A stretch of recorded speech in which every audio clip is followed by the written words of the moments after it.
Legalized cocaine is staring down the barrel of 0-3. We're losing the war on drugs. Ice Trey Lance is lost for the season. We're leaning on Chip Kelly's former muse for leadership, while first-round pick Joe has not been mixing up the medicine. Elsewhere in the league, DB's bold team leader Austin Eckler has only been seeing about 50% of the snaps, and highly touted breakout tight end Kyle Pitts is a fringe top 24 tight end. And we're already hearing of internal strife within the organization. Some say there's blame between the scouts and management. Next, we see that J.P. Reagan's MacMan Jones falls to 1-2, and amid other frustrations, as are wont in a 16-team league, DJ Moore, I think who I believe was the top of the third-round pick, is already on the trade block. Brighter pastures for now. Dash Crampel's Gimme Garoppolingis has had a dominant September thanks to early third and late fourth round picks, I believe, Jalen Waddle and Lamar Jackson. In addition to a breakout game just now from what I'm hearing is called Dame Time, also known colloquially as Damus Dex of the Houston Texans. Dalvin, however, his first rounder, has not been cooking, and Gordon Ramsay would put him and Russell Wilson in manacles if they ever entered his kitchen. Rory Corcoran's SS Omaha has just clutched up a win against Zach Deasy's Cougar Hunter thanks to late contributions from Melvin Gordon, staving away the demons of a potential 0-3 start. For the record aside, Zach Wilson is a victim of a predatory family friend and the media will not want to talk about it. Moving on, Noah Clapp's undefeated end, former 16-team champion,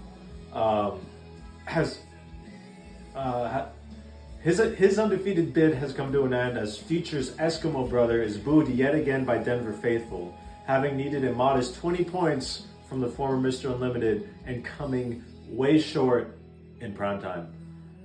Congratulations go to Brandon Crowley's post-Mahomes club, who somehow won in spite of starting not one, but two New York Jets.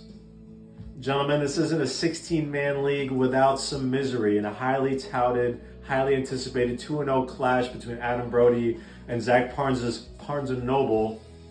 We see Cujo's club overcook the first 50 burger of the season, not even touching 60 points between a starting lineup.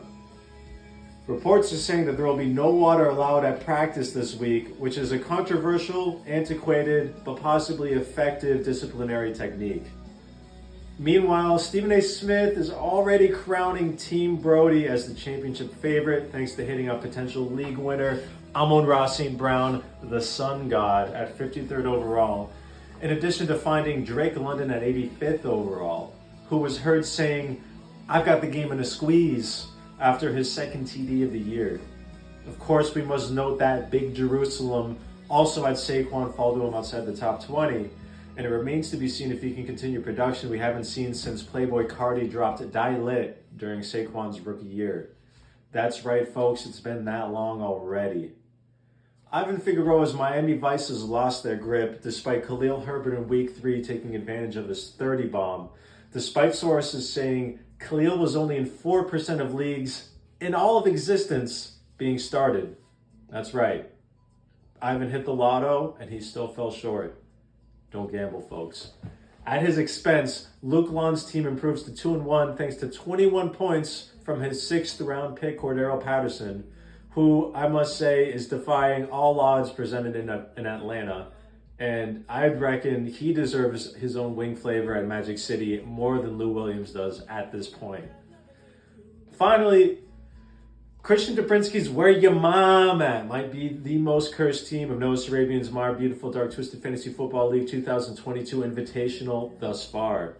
Seeing missed time from Alvin Kamara, George Kittle, Keenan Allen, and Jerry Jeudy, he has already seen a week where Ramondre Stevenson was his leading scorer and will produce only 65 points against Brian Hamlin's Day 3 Graveyard Dogs, who were desperate for a win.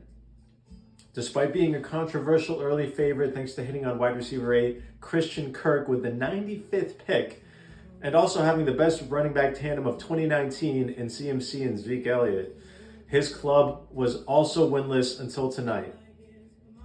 At some point, we must discuss how Cliff Kingsbury nerfs all of his talent, considering Christian Kirk has turned into Jerry Rice since going to Jacksonville, and D-Hop went from being the best receiver in the league to being forced to resort to drugs and performance-enhancing substances under Cliff Kingsbury's coaching. To close out the slate, noted casual Steven Artizone is on the precipice of defeating fallen former champion Nassim Ziad, improving to 2-1 thanks to taking Cooper Kupp 3rd overall and riding the production of the biggest empty stat patter in the NFL. Rumors suggest that Nas's organization has also faced internal strife thanks to early disappointments in the form of Najee, CeeDee Lamb, Travis Etienne, but Adam Schefter has predictably tried to downplay the story. Folks, we're not even a quarter of the way through the season yet, and there's bloodshed. I'm sure you're looking at your 10-man teams, your 12-man teams, the leagues with the boys, your hometown guys, and you're thinking, wow, I didn't know how good I had it. Well, this is where we bleed real blood, and we work with our hands, and we toil through the dirt, and we crawl through the mud, and we endure these 50, 60, 70 bombs, and at some point, somebody's going to come out of this, and they'll be able to say to all of their 10-team, 12-team league mates that they got it the harder way. Until next time, folks.